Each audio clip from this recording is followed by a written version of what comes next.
Qual é o poder militar do Brasil hoje? O que realmente temos e o que falta? Mas antes de seguirmos com o vídeo, peço por gentileza que dê o like e se inscreva em nosso canal, se ainda não for inscrito. No coração da América do Sul, existe um gigante silencioso. Um país de dimensões continentais, dono da maior floresta tropical do planeta, da maior reserva de água doce do mundo e de uma posição geográfica única, cercado por 10 países e banhado por um oceano estratégico. Esse gigante se chama Brasil. Mas diante de um cenário global cada vez mais instável, com novas guerras, disputas tecnológicas e o retorno da corrida armamentista, uma pergunta se impõe.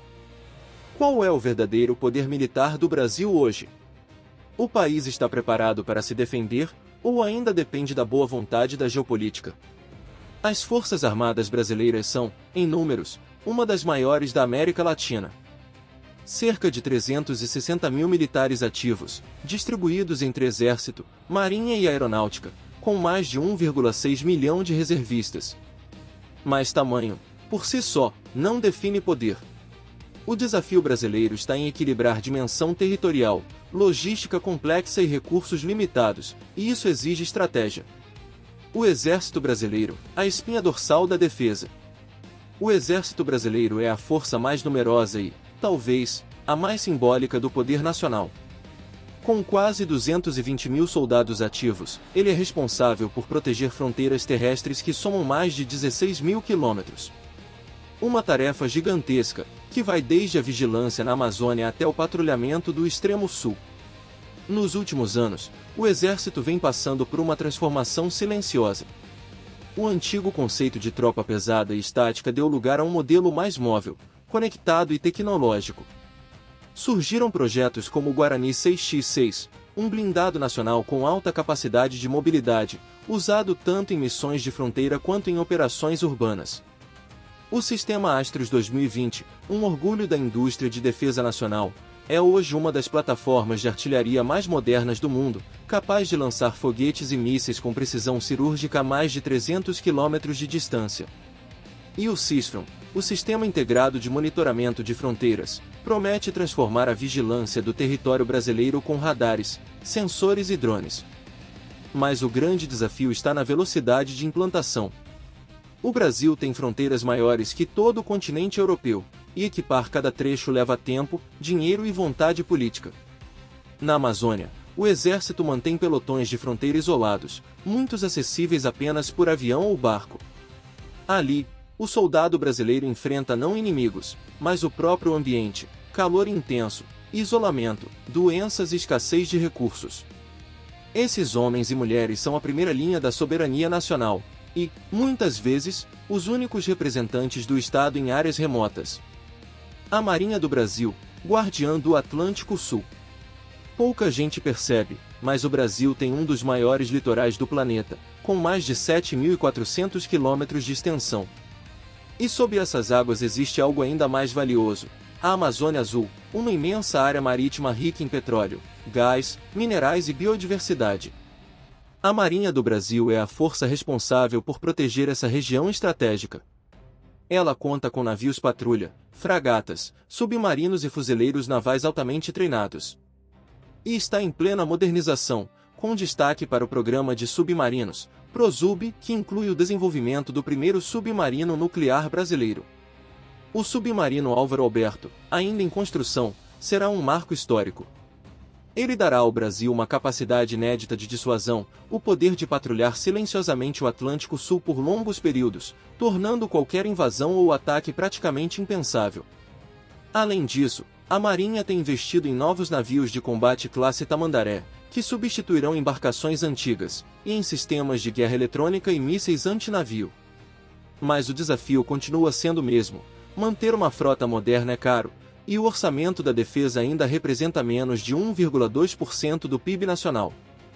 A Força Aérea Brasileira, o olhar que vem do céu. No ar, o Brasil dá um salto de modernidade.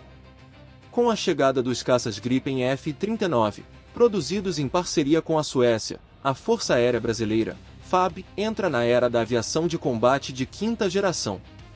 Essas aeronaves são rápidas, furtivas e totalmente integradas a sistemas de informação e vigilância. E o melhor, parte da tecnologia é transferida para a indústria nacional, fortalecendo a Embraer e outras empresas brasileiras. A FAB também controla o SIVAM, o Sistema de Vigilância da Amazônia, uma imensa rede de radares e sensores que monitora o espaço aéreo e detecta aeronaves ilegais. Com o uso crescente de drones e satélites, o Brasil ganha capacidade de vigilância em tempo real sobre quase todo o território. Mas ainda há limitações. O número de aeronaves de combate é pequeno, a frota de transporte precisa de renovação e a infraestrutura de bases aéreas exige modernização. Mesmo assim, a FAB segue como uma das forças aéreas mais avançadas do Hemisfério Sul. A indústria de defesa, o cérebro por trás da força. O poder militar não se mede apenas por armas, mas pela capacidade de produzi-las. E é nesse ponto que o Brasil começa a mostrar sua força. A indústria de defesa brasileira cresceu de forma sólida nas últimas décadas, com empresas como Embraer Defesa, Avibraz, Ares, Indel e Elibraz. Hoje, o país exporta blindados, munições, aeronaves e sistemas eletrônicos para dezenas de nações. O KC-390 Millennium, avião de transporte militar desenvolvido pela Embraer, é um exemplo desse avanço. Ele concorre com gigantes como o Hércules C-130 e já foi adquirido por países da Europa e Oriente Médio. Cada venda fortalece não apenas a economia, mas também a autonomia estratégica do Brasil. O que falta ao Brasil? Apesar dos avanços, o Brasil ainda enfrenta desafios estruturais. O principal é o orçamento limitado. O país investe menos de 25 bilhões de dólares por ano em defesa, valor modesto para uma potência continental. A falta de continuidade nos programas militares faz com que muitos projetos levem décadas para serem concluídos. Outro ponto sensível é a integração entre forças. Embora o Ministério da Defesa tenha avançado nesse sentido, ainda há burocracia e lentidão na tomada de decisões conjuntas. Em um cenário de guerra moderna, rápida, digital e multifacetada, essa coordenação é vital. O Brasil também precisa investir mais em defesa cibernética e inteligência artificial militar, campos em que potências como Estados Unidos, China e Rússia já estão muito à frente. Em um mundo onde um vírus digital pode paralisar um país inteiro, a guerra já não se trava apenas com tanques e mísseis, mas com códigos e informações. O Brasil e o seu papel no mundo. Apesar das limitações, o Brasil ainda é visto como potência regional e ator de equilíbrio. Sua política externa de neutralidade, somada à ausência de inimigos diretos, permite que o país mantenha estabilidade mesmo em tempos de crise global. Mas a geopolítica está mudando. A disputa entre grandes potências, o avanço de conflitos híbridos e o aumento de tensões nas fronteiras latino-americanas colocam o Brasil diante de uma escolha: ser apenas um observador, ou assumir o papel de líder regional e protetor do continente sul-americano. A Operação Atlas, a modernização da frota naval e a chegada dos novos caças são sinais de que o país começa a se mover nessa direção. Mas para se tornar uma potência militar completa, o Brasil precisará investir de forma contínua, com visão de longo prazo e integração tecnológica. No fim, o verdadeiro poder militar de uma nação não está apenas em seus armamentos, mas na vontade de defendê-los. O Brasil é um gigante pacífico, mas quando se ergue, o mundo presta atenção. Em tempos incertos, com ameaças cada vez mais complexas, o país precisa decidir: será apenas o guardião da Amazônia, ou o protagonista da segurança no Hemisfério Sul? Porque o poder, quando silencioso, é ainda mais respeitado. E o Brasil, com sua história, seu território e sua gente, tem tudo para ser a força de equilíbrio do século XXI.